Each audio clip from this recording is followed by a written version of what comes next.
The Gruffalo said that no Gruffalo should ever set foot in the deep, dark wood. "Why not? Why not?" "Because if you do, the big bad mouse will be after you. I met him once," said the Gruffalo. "I met him a long, long time ago." "What does he look like? Tell me, Dad. Is he terribly big and terribly bad?" "I can't quite remember," the Gruffalo said. Then he thought for a minute and scratched his head. One snowy night, while the Gruffalo snored, the Gruffalo's child was feeling bored. The Gruffalo's child was feeling brave, so she tiptoed out of the Gruffalo cave. The snow fell fast, and the wind blew wild. Into the wood went the Gruffalo's child. One hat would come along that was particularly well suited to frontier life. This is the true story of that amazing hat. The hat that won the West. In the 1840s, while explorers pushed on through new territory and pioneers tamed the mountains and plains of the West, 12-year-old John Batterson Stetson sat on a high wooden stool working along with his father and his 11 brothers and sisters in the family's tiny, damp hat-maker's shop in Orange, New Jersey. When he was well enough to talk, the doctor, cook, and captain leaned over him at his bedside and said in excited voices, "How do you feel?" "I could be worse," said Professor Sherman rather feebly. "Do you feel strong enough to tell us your story?" asked Captain Simon.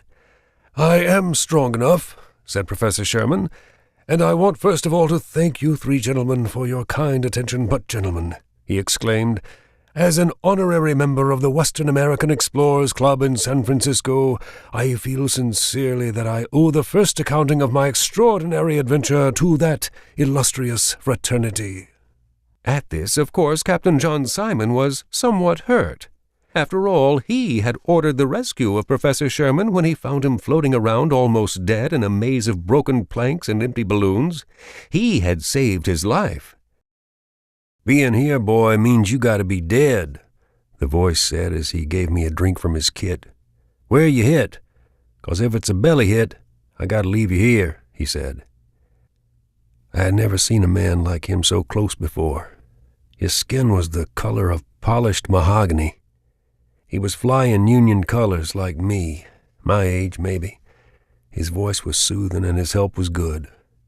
"Hit in the leg," I told him. "Not bad if it don't go green." "Can you put weight on it?" he asked as he pulled me to my feet. "We gotta keep moving. If we stay in one spot, marauders will find us. They're riding drag and looking for wounded." Next thing I remember was collapsing in a heap on the ground and rocking with the pain in my leg.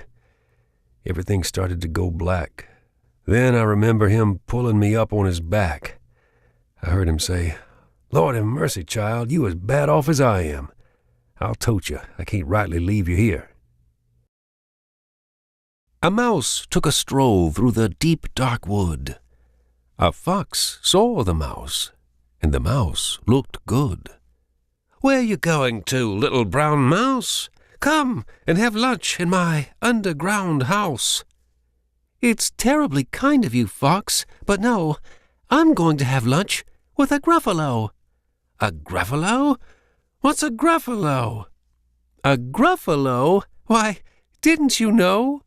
He has terrible tusks and terrible claws and terrible teeth in his terrible jaws.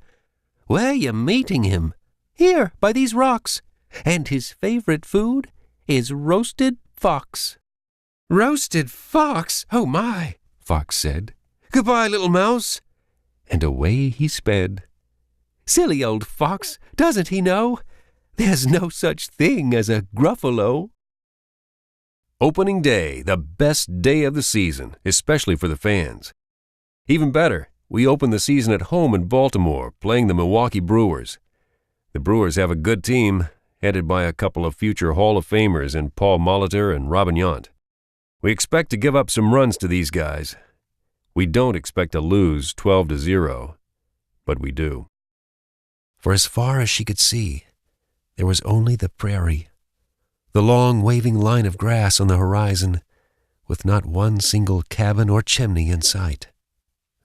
The sun was dropping behind the horizon, and she knew how quickly darkness would cover the land, how quickly the colorful prairie would become desolate and cold.